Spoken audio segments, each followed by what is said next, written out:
So now I'll get to the main event. I'd like to introduce Dr. Joel Baden. Joel is not only professor of the Hebrew Bible at Yale Divinity School, but he is an author of several books, including Bible Nation, The Historical David, and most recently, the book of Exodus, a biography.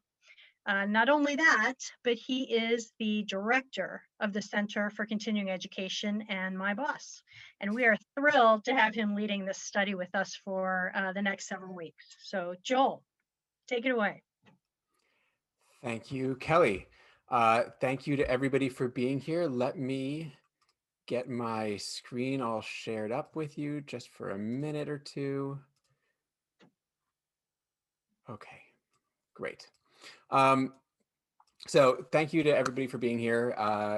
I know that it's a commitment for to be here for 8 weeks, so I really appreciate you joining us. Thanks to Kelly for the introduction and for all of the amazing work that she does for the center. I do really encourage you to go check out not only the Yale Bible Study offerings, but everything that's going on at the center. We're really excited about what we're doing over there. So let me set out sort of a very basic plan for the course. Today is going to be an introductory session.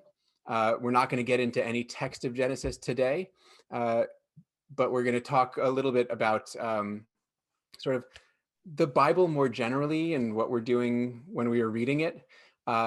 If you didn't get a chance to, for future lessons and future sessions, do check out the Yale Bible Study website for the Genesis course.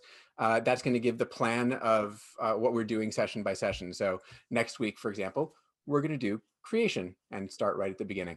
But if you go to that, you'll get a little jump start on what I'm going to talk about. I'm not going to try and replicate the conversations between myself and Professor Collins from that site, nor try to replicate the readings that are available there. But it's the more the merrier in terms of amount of information available. Okay. So what are we doing here at the Yale Bible Study and in this Bible study in particular? What I want to suggest is that a Bible study, Yale style, is not simply going to be the kind of Bible study you would get at your church or synagogue, right? It's not going to be a, how does my tradition understand this kind of Bible study? Because if that's what it was, you should go talk to people in your tradition about that. Certainly, I'm not going to be talking about my tradition here, at least not explicitly or on purpose. It may come up now and again. But what we're doing here at the Yale Bible Study is really asking questions about the text, asking about its history and its context and the history of its interpretation, all of which I hope are obviously meaningful and relevant for how we understand the text today. There's such a wide variety of questions that we can ask about the Bible and about Genesis. What does it mean and what has it meant? What do we know about how it was written and why does it matter how it was written? What's the historical and cultural context for its composition? How was it used and abused and misunderstood over the last 2 millennia plus? How has our understanding of it been obscured by traditional interpretations or obscured by variety of cultural trends like, I don't know, the patriarchy? I'm not going to be taking only one angle on the text over this course because I think different parts of the text invite different kinds of questions. So hopefully no 2 weeks are going to be too much alike in terms of approach. I'm going to try and keep it interesting. You will notice, I'm sure, that I have some particular hobby horses that I like to come back to, but I hope that I can make them interesting along the way. So, as I said, before getting into Genesis itself, the book and the text, I want to start by thinking a little bit about the Bible more generally. When we pick up a Bible, what are we actually reading? Well, unless you're an Orthodox Jew, and I know that there's at least one in the room, maybe more, but unless you're an Orthodox Jew, you've always read the Bible in translation, I would guess. Whether it's at home or in church or in Sunday school, wherever, you've encountered the Bible in English, potentially in Latin, maybe in Greek or other modern languages. And you've probably thought, as you read, that you were reading the Bible. But all translations are interpretations, and they all involve choices. Choices that are more than just stylistic. So as an example, we're going to start actually Genesis 1:1. So you should see on the screen 4 distinct translations from 3 major and 1 minor Bible translation into English. So the King James, which is the one that I think most of us are probably familiar with off the top of our heads, is "In the beginning, God created the heaven and the earth." And the NRSV translation, which you'll find in many, many a church pew, says, "In the beginning, when God created the heavens and the earth." And the Jewish Publication Society version, which you'll find in most synagogues, at least most Reformed synagogues, will say, "When God began to create heaven and earth." And YLT stands for Young's Literal Translation, and I have it here just because it's so wacky. "In the beginning of God's preparing the heavens and the earth." Okay, 4 translations. They're all a little bit different. And what I want to say about it is these translations, the differences aren't really just in wording. There's like major theological impact at stake in the way that these opening words of the Bible are translated. Is there creation ex nihilo, right? Out of nothing? Well, in the King James, the one we're familiar with, there is. "In the beginning, God created." In the New Jewish Publication Society translation, "When God began to create," not so much creation out of nothing. And this isn't like one of them is getting the grammar and the syntax of the Hebrew right and the other one isn't. Translation isn't always a matter of one-to-one correspondence. There's not always a correct answer. So a choice is made. And that choice is informed by the tradition behind the translation. So the King James has creation ex nihilo because the King James translators believed in creation ex nihilo. And the Jewish Publication Society doesn't have that because Judaism doesn't believe that. So the text that we use isn't the Bible, right? It's one specific rendering of the Bible. Okay, we all use translations for the most part, but the original was, of course, in Hebrew, mostly. A few chapters and phrases in Aramaic, but otherwise the Hebrew Bible is basically in Hebrew. And for those who are unfamiliar, just a brief background, the funny thing about Hebrew is, like every language, of course, it has consonants and vowels, but when Hebrew is written, this is true in all ages from ancient to modern, only the consonants are written. And this is what it looks like in a Torah scroll. And I realize that for many of you, this is going to sort of be a meaningless page of gibberish, but hold on a second. So only the consonants are represented there. Now, you might think to yourself, reading a language without vowels sounds impossible. And it certainly is incredibly difficult if you don't know the language. But if you're a native speaker, it's actually not so bad. See? I think I would wager most people could read that without too much trouble, especially since you all know what the verse it is. But if you weren't great with English and you saw this, you could have a problem. You might think that this says, "On thy beginning, Gad carted thou havens, nod thy Ruth." Now, a native speaker of English would never make such obvious mistakes. But there are situations where vowels can be easily mistaken. "I ride the bus" versus "I rode the bus" is only a vowel change, but it matters. Okay, now let's say you had a text of only consonants that was super important, and you want to make sure that everyone pronounces every word exactly right. You don't have to worry about the consonants. They've been set for years. You want to ensure that there's no mistakes, that everyone's on the same page. Nobody says "on thy beginning."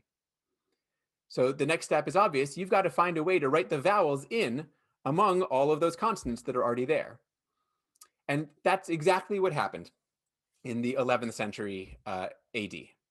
This is when the manuscript called the Leningrad Codex was created, which is the oldest complete text of the Hebrew Bible that we have. And again, to say that again, the oldest text of the Hebrew Bible we have is from the 11th century AD. And this is what it looked like. So all of the vowels are the dots and the lines that are surrounding the Hebrew letters there. Okay, so now we know how to pronounce it, right? Oops. Yeah. Now we know how to pronounce it. So there shouldn't be any more problems in terms of what it means. But there is a problem, because who decided how to pronounce it? And the answer is people living in the 11th century AD, which is to say 2,000 years or so after the earliest biblical texts were written. So who wants to bet that there were no errors in transmission in that entire time? The vowels were put in so that the meaning of the text would be absolutely fixed. And so it basically has, in Hebrew at least, but only for the last 1,000 years, which is to say we can't know exactly what the biblical authors intended us to read. What we know is how it was read in the late Middle Ages. That's the Bible. And this text, this 11th century text, the Leningrad Codex, is the basis for all modern translations of the Bible. Okay, here's the next problem. There are typos in the Leningrad Codex. Here is one of my favorites, again, from Genesis, so keeping it topical. Even if you don't have Hebrew, you can see I've underlined the two words with the difference there. And you can see just how very, very similar they are. And the last letter of that last Hebrew word there that's underlined, where the change is. And those two letters have looked the same for the entire history of Hebrew script. So it's easy enough to see how a typo like that happens, right? Someone just missed a tiny little line. But the result is that the text of the Leningrad Codex is a little bit silly, right? In the story, this is Abraham sacrificing Isaac, almost sacrificing Isaac, right? And he's just been told that he doesn't have to because he's passed the test. And he lifts his eyes and he saw there was a ram behind him, which doesn't really make any sense at all. What makes much more sense is he lifted his eyes and he saw a ram, right? He saw one ram. He saw a ram there. And so almost every other manuscript and almost every other ancient translation of the Bible has this right. He lifted his eyes and he saw a ram. This is literally just a typo in this one text, the Leningrad Codex. But this is the manuscript that became the Bible. So the King James says he saw a ram behind him. Right? The most influential biblical translation of all time just took the typo and ran with it. But it's a typo. But if you only know the King James Version, you know this as the Bible. Okay, fine. Medieval vowels may not be the best guide. Typos happen. But as for the consonants, at least we can be secure about that, right? Again, all our Bibles are based on an 11th century manuscript. But there's also this thing you may have heard of called the Dead Sea Scrolls. And they preserved copies of biblical books too, obviously. And here's the bummer. The versions of the biblical books in the Dead Sea Scrolls are not always the same as ours. Some differences are not so important, right? You know, they're spelled differently or a word is flipped here and there. And of course, I'm sure there are some typos. But some differences in the Dead Sea Scrolls are more substantial.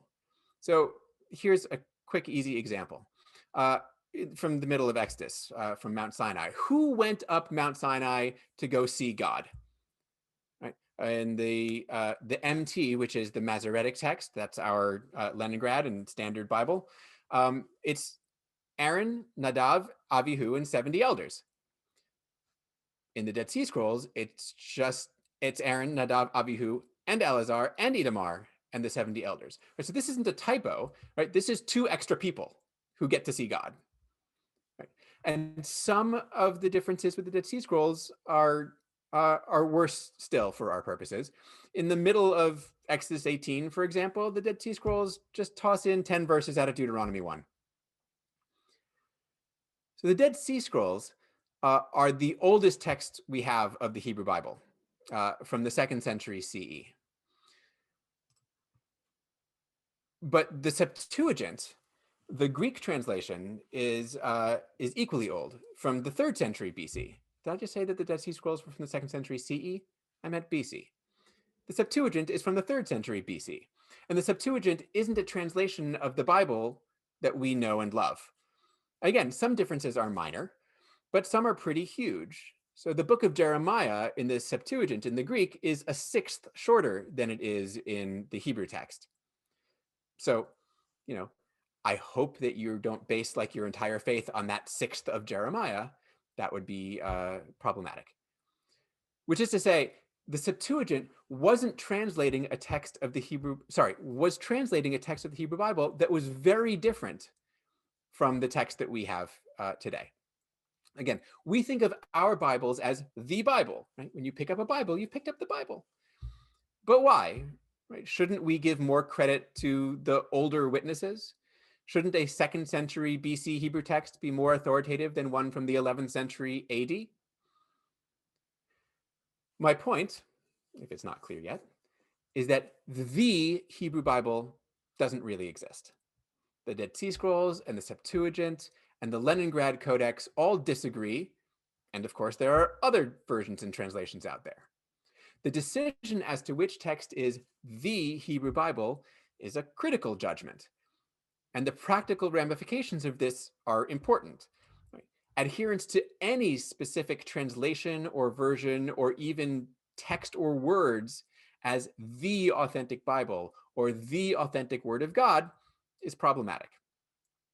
Our English Bibles are translations of a single 11th century manuscript with its typos, with its 2,000 years later decisions about what the text should mean, and with absolutely no recognition that there are other versions of the Hebrew text that have better claims to antiquity and that are often starkly different.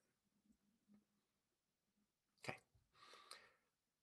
Much of what a Yale-style Bible study entails is keeping in mind the distance between us as readers in the present and the biblical text, which is the product of the distant past. Whether it is divinely inspired or not, the Bible is old. If we were to attribute the Psalms to David, as traditionally, those would be from the 10th century BC.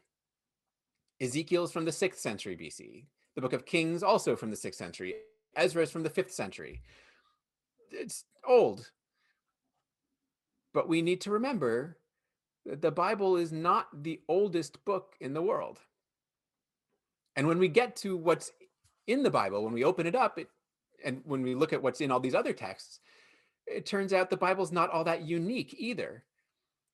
We have creation stories like Genesis 1 and laws like those of Exodus and Deuteronomy from 3rd millennium Mesopotamia, 3rd millennium BC. It'd be very strange if we're from the 3rd millennium AD, I suppose. We have wisdom literature from Egypt. I mean, literally texts, chunks of proverbs that are almost word for word from Egyptian texts from 1,000 years earlier. We have poetry and ritual laws like we have in Leviticus from the Canaanite city of Ugarit on the coast of Syria. We have laws from Turkey. We have historiography from Greece. The Bible, which has all of these things, didn't make any of it up out of thin air. The biblical authors were writing in line with the literary conventions of their time. And this is crucial to remember. The biblical authors didn't know that we were coming along. The Bible was written in a different time and for a different audience with different knowledge and ideas. Right? And there are some obvious examples, like one we'll get to in a few weeks. Where does the rainbow come from? Right? The biblical answer, right, obviously has to do with God putting the rainbow in the sky at the time of the flood. We don't think any less of the biblical authors for not knowing sort of the science behind how rainbows work. Similarly, I hope you don't think any less of me for not really understanding the science behind how rainbows work. But that's, this is just a simple, obvious gap between us and them. There are some less obvious ones that go the other way. When Jacob buys the birthright from Esau, what's the implication of that? In order to understand that story, we sort of have to understand customs of inheritance in the ancient Near East. And this is the central task of historical criticism. To understand the Bible in the temporal and geographical and cultural context in which it was written. This means knowing like a huge amount of stuff. It means understanding language. Right? Some meanings of biblical words we only know from context. In Genesis 2, in the creation story there, right, the earth is dry and like a mist sort of wells up and to water the land. That word for mist, we don't know what that word means. Context is pretty good. A spring, a mist, a something wet, but we have no idea what that word means. Some words we know only sort of by guessing, educated guesses. So when we get to the Joseph story, what is it that Jacob gives Joseph as a gift? In Hebrew, it's a ketonet pasim. In English, it's now a Technicolor Dreamcoat, evidently. But obviously, it didn't mean that, and we don't really know what it means, actually. Some sort of special article of clothing. There are some words that we know their meanings not from anything in the Bible, but only from cognate languages. In the book of Leviticus, your Bibles will all say something like, it is an offering by fire. But that word that is translated as fire turns out probably means gift. And we didn't know that until early in the 20th century with the discovery of the language of Ugaritic. So language is something that we need to know if we're going to really understand what's going on in the Bible. But even broader than language is sort of literary genres, right? We need to be culturally competent readers of the text. What does that mean? Well, it means we need to learn how to read in the genres that they were writing, because they assumed that we would understand, their audience, not we, their audience would understand them. So the example I use all the time is if you gave somebody a newspaper who'd never seen one before, they wouldn't naturally know that what you find on the front page, news, is distinguishable from what you find on the back page, opinion. And I don't know if that's a distinction that exists in the world anymore anyway. But for our sake, when it comes to the Bible, when you pick up Genesis, within the first few chapters, you're flooded with genealogies. We kind of skip them because we don't know how to read them. We don't know what they meant. I mean, we should, but most of us don't. When we get to Leviticus, everybody skips that thing because we're not sort of competent readers of ancient ritual texts.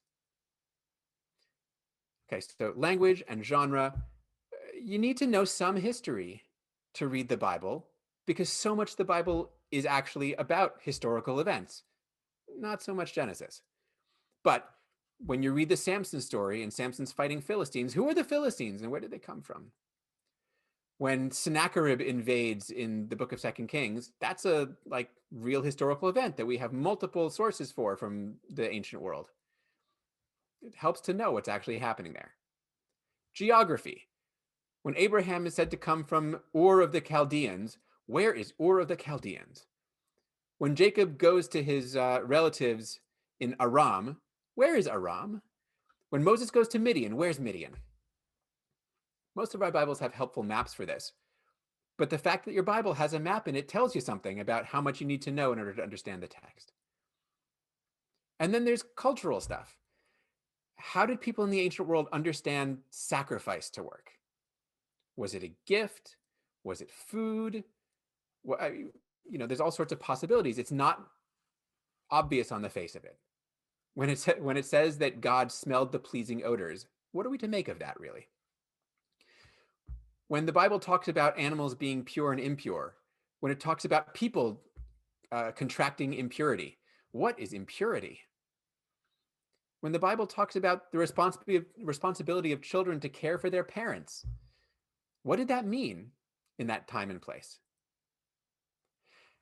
And of course, we can't get anywhere without archaeology, right? Which can often be the most difficult for folks because it kind of is like the hardest and fastest evidence that we have. Sometimes it's great, right? So sometimes we dig up something like the Siloam Tunnel in Jerusalem and go, my goodness, it's like the Bible talks about King Hezekiah digging this tunnel, and we found it.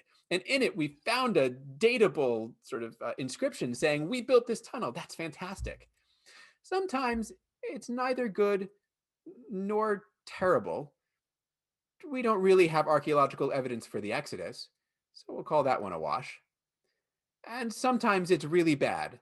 Like the Bible tells us that Jericho was, fell under Joshua, and archaeology tells us that's not possible. So these are all things that we have to sort of keep in mind and hold in our heads as we're asking questions about the biblical text. If we're not reading and asking these questions, we're not really reading the old text. We're just reading something that might as well have been written recently, but it wasn't. A big part of the reason that it's worth asking these kinds of historical questions is to understand not just the world of the past, but to understand how and why we read the Bible today the way that we do. We don't just read the Bible, after all. We read it through the lens of centuries of accumulated interpretation. We read it in light of church fathers and rabbis and Luther and Calvin. We read it overwhelmingly in light of the translators of the King James Version. Without asking the historical questions, we're not really reading just the Bible. We're reading the Bible as understood by others, which is, of course, fine in traditional church and synagogue settings where that's exactly what's expected. But as I said, this is Bible study Yale style. So we want to know what's going on in the text and also why we read it the way that we do. What might seem like the obvious meaning of a text is only so because it's what we're used to. There's nothing obvious about the phrase "in the beginning." There's nothing self-evident about the entire creation story in Genesis 1 at all, really. We may read the Bible, but we, again, aren't the Bible's intended audience. If something that we read in the Bible feels obvious or easy or like really even particularly relevant at all, probably we're doing something a little bit wrong. But Genesis is somewhere between 3,000 and 2,500 years old, give or take. Right? Again, that's a long time ago. I will offer one of my favorite quotes as a historical critic of the Bible. The past is a foreign country. They do things differently there. Right? That could hardly be more true of the biblical text that came from both far away geographically and far away temporally. We are incredibly distant from the text. And what we don't want to do is diminish the distance and pretend that it's, a very, very present thing. We want to recognize the distance. We want to learn from that distance without, of course, trying to say that it doesn't have meaning for us in the present. Of course it does. But it also had meaning then, and investigating that tension is really what we're after here. Along similar lines, we don't want to flatten the biblical text into a single message or a single truth. The Bible is a library with dozens of authors from almost a millennium of history. The Bible is the record of their competing stories and ideas and even beliefs. And Genesis is a part of that. Genesis itself is a library of sorts, as we'll see in a week or two. So it's important that we not look at the Bible and think, what is the one universal, consistent, simple thing that the Bible says? Because there is no such thing. I have often suggested that about the only thing that the entirety of the Hebrew Bible is consistent on is that Yahweh, the God of Israel, is the God of Israel. I think that's the only thing I can say for sure every biblical author thinks to be true. Everything else after that, how that works, when it started, everything about the stories, the histories, that's all up for grabs. And that's all debated and discussed and challenged and refuted. And that's so much of what makes the Bible an interesting text. Okay, so before wrapping up the introduction here, and I should say that my plan is to talk for 35 minutes or so, 35, 40 minutes per hour session, so that we can have time for conversation afterward. By conversation, I mean, I think Kelly will read me questions and I will try and answer them as best I can. So I'm going to start wrapping up now. Before I do want to talk briefly about what we mean when we say Genesis. Because here we are doing a Bible study on the book of Genesis. Every Bible you open begins with the book of Genesis. I can buy dozens of standalone books, translations, commentaries on the book of Genesis. And I'm going to tell you right now, there's no such thing as the book of Genesis. No one ever wrote or edited the book that we now call Genesis as like a thing by itself. It's partly obvious, right? It's pretty clear that this is not where the story was meant to end, right? The book of Genesis ends with Joseph dying, leaving his brothers and his family in Egypt. Obviously, the story continues on into the next book, Exodus, and on beyond that, of course. Okay, that doesn't necessarily mean that it wasn't conceived as a book. We can think of lots of books that are, the first part of a story. Lord of the Rings is written that way. The Ferrante novels. That's still not what we're talking about here. Genesis is the first volume of a 5-volume work that we now call the Pentateuch, or the Torah. It's 5 volumes, not 5 separate books. And here, the traditional Hebrew name for the Torah is the 5/5 of the Torah. So, and I think that's very nice, right? It keeps clear that it's not 5 separate things; it's 5/5. So why does our Torah, our Pentateuch, come in 5 volumes rather than in 1 volume, if Genesis was never its own thing? And the answer is because when the Pentateuch was composed, when it was put together, it and all other writing in that area was done on scrolls. And scroll technology at that time simply wasn't capable of handling such a long work on 1 scroll. Now you go into a synagogue today, and you take out a Torah scroll, it's got the whole thing on it. But scrolls back then couldn't handle that much text. This is the same explanation for why the books of Samuel and Kings and Chronicles are split into 2, right? They're just too long to be on a single scroll. So the book of Genesis is just the first part of the Pentateuch. It's just the part up until when somebody, made the cut in the text. Now, the cut wasn't done haphazardly here or elsewhere, right? The scroll divisions align roughly with content. Right? It makes sense, right? Genesis ends at the death of Joseph, before the enslavement of the Israelites. So it wasn't done haphazardly, but it's not the case that the scrolls matched up with content all the time. The book of Leviticus kind of starts mid-sentence. And even in Genesis, if you were to say, right, what is the most significant sort of division of time in really the entire Pentateuch, it's probably after Genesis 11, right? That is the primeval history, and then the beginnings with Abraham. But there's no book division there, obviously. My point is, the work we're really dealing with is the Pentateuch, which has been artificially sliced into 5 books, and we're simply reading the first part of it. Okay, why does this matter? It matters because nothing in Genesis exists solely for its own sake. These aren't individual, independent stories. They're the openings of much longer narratives stretching through multiple books. What happens in Genesis 1 sets the stage for what happens in Leviticus. What happens in Genesis 15 sets the stage for what happens in Exodus. We, in this course, will be reading in chunks. Obviously, we'll be focusing on certain stories and episodes and cycles in Genesis. Genesis 1, Garden of Eden, the flood, etc. But no one ever wrote just Genesis 1 by itself. But Genesis 1 is the beginning of a larger whole.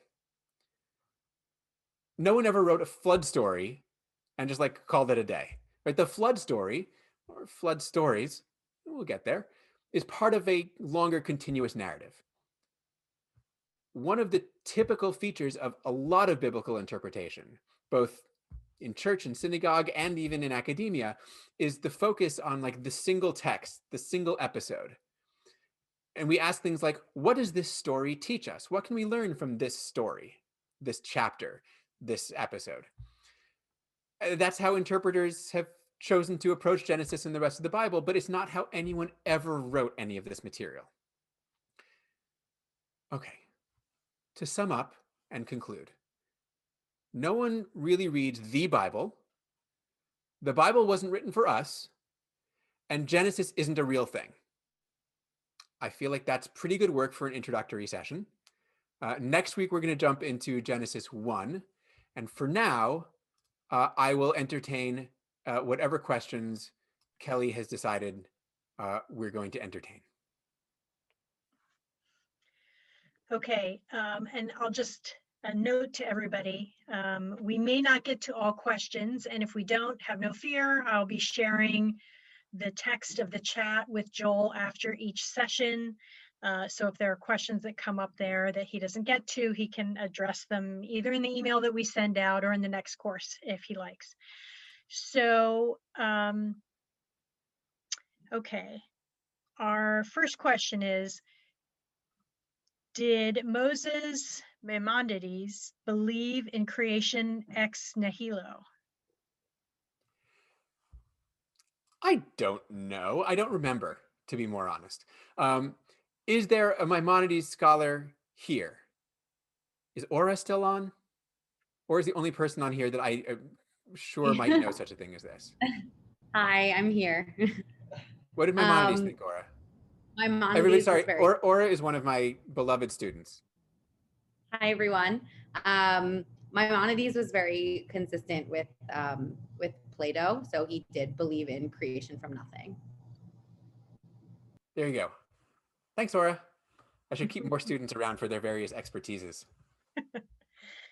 Okay, so this next question goes back to the conversation you were having about a typo in the scroll, right? So if there's a typo, is the scroll kosher?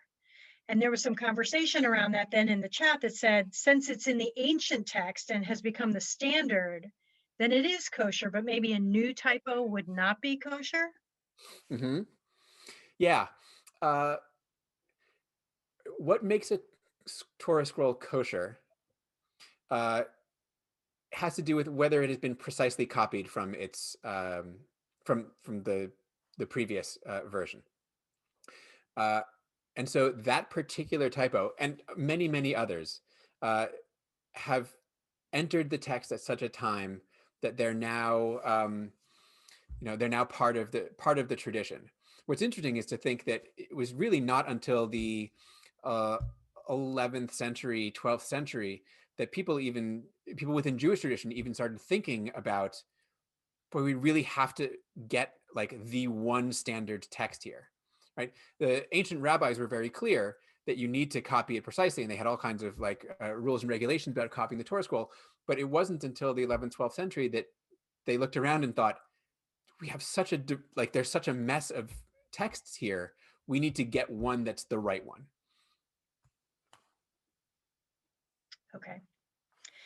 Okay, do parts of the Bible that are poetry have fewer disagreements than the parts that are more prose? Broadly, no.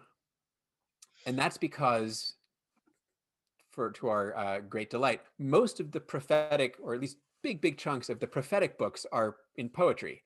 And if there's anybody in the text who disagrees, it's the prophets. There's such a wide variety of perspectives. Much of it reacting to the changing world around them. So a prophet from the 8th century, living in a reasonably decent period of Israelite history, and a prophet from the 6th century living through Israelite history hell, are going to have incredibly different understandings of how God works. So, I would say that if you're talking about the book of Psalms, maybe it's a little bit more consistent there, in part because it's a little bit more generic, right? Please God help me and please God help me kind of look the same no matter who's writing them.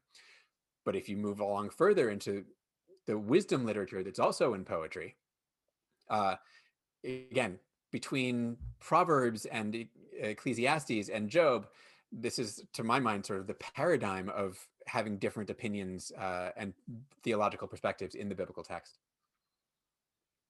Okay. Our next question is the primary criterion of historical authenticity, especially for the Hebrew Bible, independent, extra biblical attestation? Any other criteria? Give me that one again. Is the primary criterion of historical authenticity, especially for extra the biblical attestation? Yeah. Is it the primary criterion?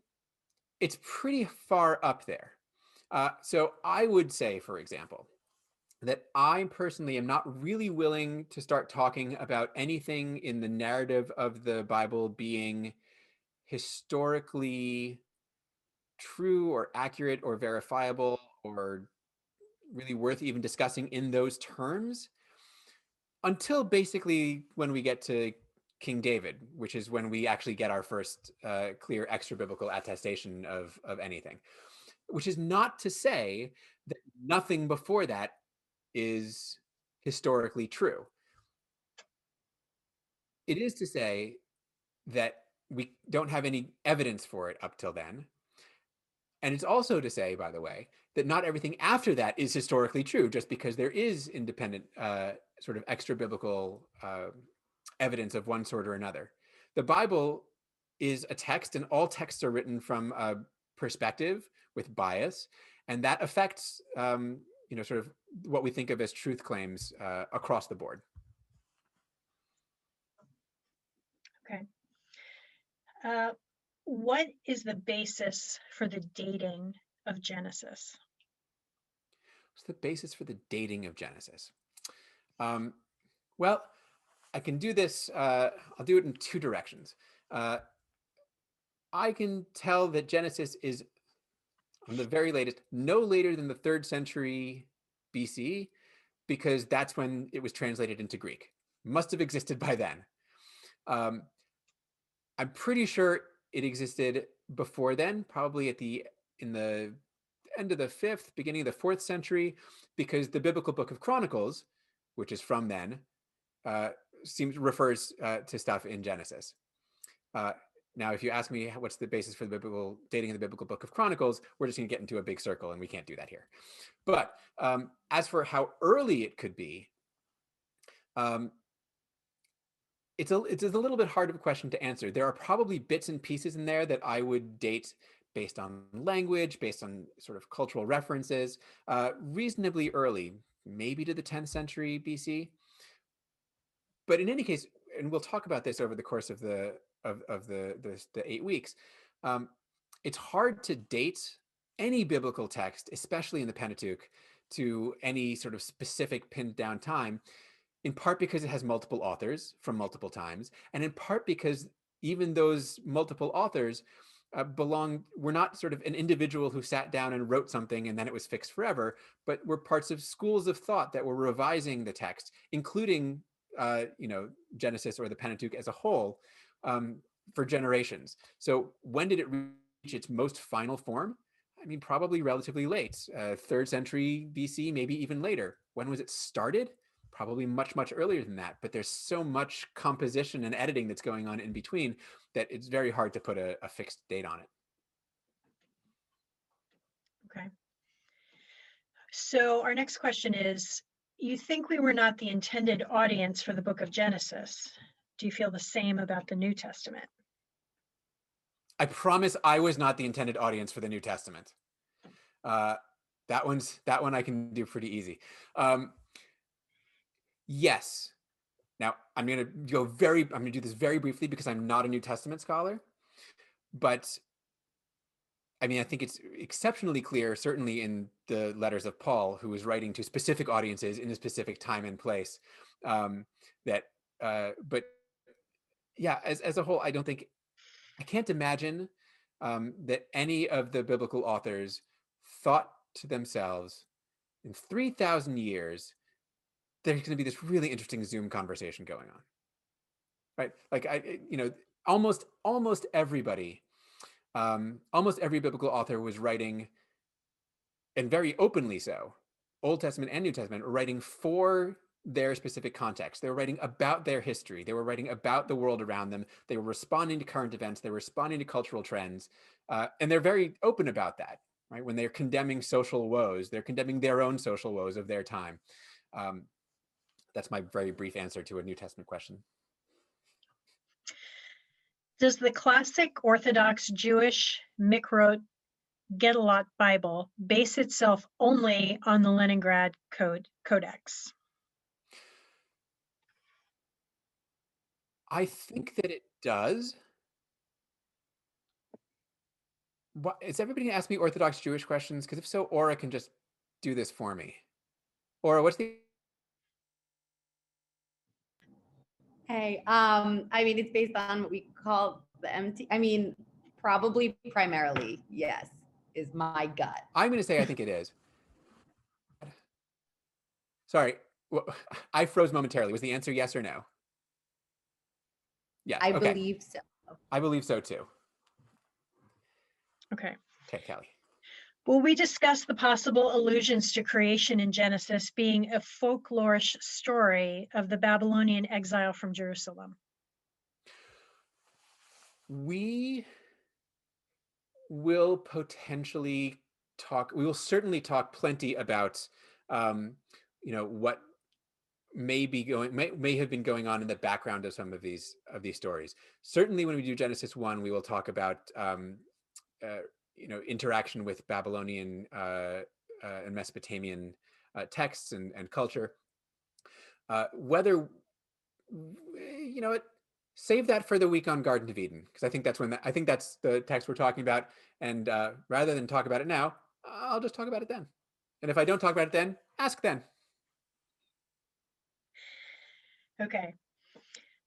Today, religious traditions assume that the authors were directly inspired by God in what they wrote. Do we know anything about how the various writers saw themselves as writers, or if they believed that they were writing divinely inspired texts? Some of them for sure were, right? The prophets 100% thought they were, and they even told us about their inspiration. I'm not so sure that it's true, at least not demonstrably true, for many of the other authors, especially the ones who are writing sort of the narratives and the histories. There's simply no evidence for it, except, right, our understanding that they were divinely inspired is a product of our later claim that the text is, as a whole, is divinely inspired. But I don't see any striking reason to think that even the person who wrote Genesis 1 thought that they were doing so under divine inspiration. Now, how they might have understood divine inspiration even back then is not necessarily the same as we do now, and might not be obvious to us. When a prophet says, God talked to me, so they're saying they were divinely inspired. But our separation really is, I think, what we're after here. Our separation of inspired or not inspired, or religious and secular, is really not part of that world much at all. So when anybody is engaging in talking about these kinds of questions and these kinds of stories, they may have felt themselves to be divinely inspired. And here I will again sort of refer to the traditional Jewish rabbinic texts, where I'm not sure that they would use the phrase divinely inspired the way that we do, but they would talk about their interpretations being divine as you know, in one sense or another, sacred. So it's not really a one-to-one correspondence, I don't think. How can those of us who aren't specialists and don't have a grasp of the Hebrew cultural context and history of traditions read the Old Testament in a historically critical way, as you've described? Is it too easy for me to say, come to YDS? Um, all my YDS people on the screen are laughing, which I appreciate. You know, so a lot of this has to do with which which Bible you pick up, right? If you pick up an unannotated text, it's a lot harder, obviously. There are many very good, at least a few very, very good Bible translations and study Bibles that give you a lot of that context. Ones that use the NRSV, ones that use the JPS, and they come complete with maps and essays and commentaries and marginal notes that help guide you through the text. All of which is really just a continuation of Bible versions going back to you know, the earliest English translations also came with all of this wonderful sort of apparatus on the sides to help you understand it.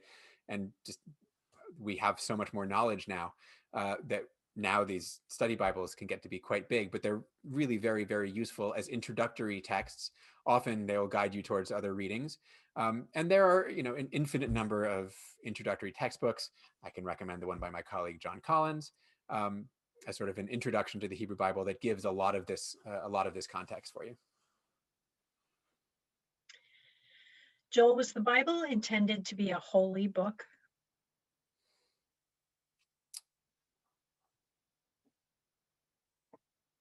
No. Is that too? That was too simple. What again? You know, part of this is okay. No, I'm going to say no, and here's why. Because we know that it took a long time for what we call the Bible to achieve the sort of sacred, canonical, authoritative status that it now has. Right? I would say that many parts of the Bible were originally written to be important authoritative texts. The book of Deuteronomy is self-authorizing, you know, read me every 7 years, recite me to your children. It's meant to be that. I'm not sure that any given psalm that you pick up was intended to be sacred. Is it intended to be an expression of faith? For sure. But does that mean that the text itself is meant to be sacred? Not any more than any prayer you might write today would be sacred, right? It's faithful, but it's not necessarily holy or sacred in that way. It really took quite a long time for various parts of the biblical text, the Hebrew Bible, to achieve the status that we now call sacred. The Pentateuch achieved it first historically, but even by the time you get to the Greek and the Dead Sea Scrolls, people are still messing around with text and negotiating over what's going to be in and what's going to be out. You know, there's a famous part in the rabbinic conversation where they're sort of negotiating, does Esther belong in this? Right. So again, I think that speaks somewhat to the question of whether it was intended to be. A book like Esther is a comedy. I'm not sure that it was ever intended to be sacred. Okay, one of our participants asks, since the descendants of Abraham had not inherited the land at the end of the Pentateuch, shouldn't we include Joshua in the mix and have a hexateuch? Why should we stop at the end of Joshua when the temple still hasn't been built? Right? So really, and scholars talk about all these things. We talk about a Pentateuch and a hexateuch and an Enneateuch, which includes everything through Kings. And you know, there are different reasons to think of, different ways to think about how these books all fit together. If you're going to say, where does the story start and where does it end? It starts in Genesis, and the story keeps going continuously until the end of Kings. So that's the full 9-book shot there. People cut it at Joshua for precisely the reason that was said, because Genesis promises the land, right? Genesis promises progeny and land, and the progeny is done by the at beginning of the book of Exodus, and the land isn't done until the book of Joshua. But there's also a clear trend line directing us to imagine that there's going to be a temple someday. Leviticus would seem to have that sort of in mind, and that doesn't get built until the book of Kings.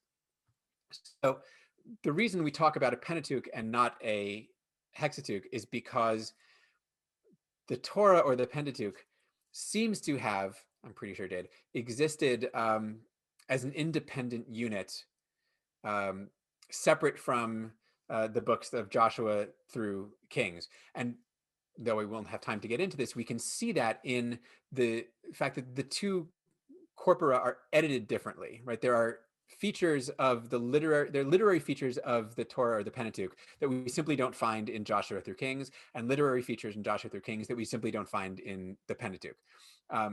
Were they at some point mushed together? Clearly. Is it possible that at one point people thought of them as continuous? I mean, Genesis through Joshua?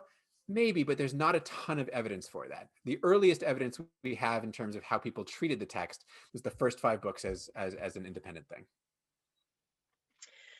Okay, there are many more questions, but we are just about out of time, so we're gonna wrap with a final Genesis question. So was Genesis not titled as such until years or decades after the Pentateuch's final redaction composition? And did the division into 5 books not coincide with the final editing? So as to the first question, the book of Genesis was not called Genesis until it came into the Greek, right? So yes, well after the Pentateuch was put together, there were no titles for the independent volumes. The second question was, remind me, I'm terrible at that. I always need to write down the second question. And I'm sorry, I scrolled away from it. Oh.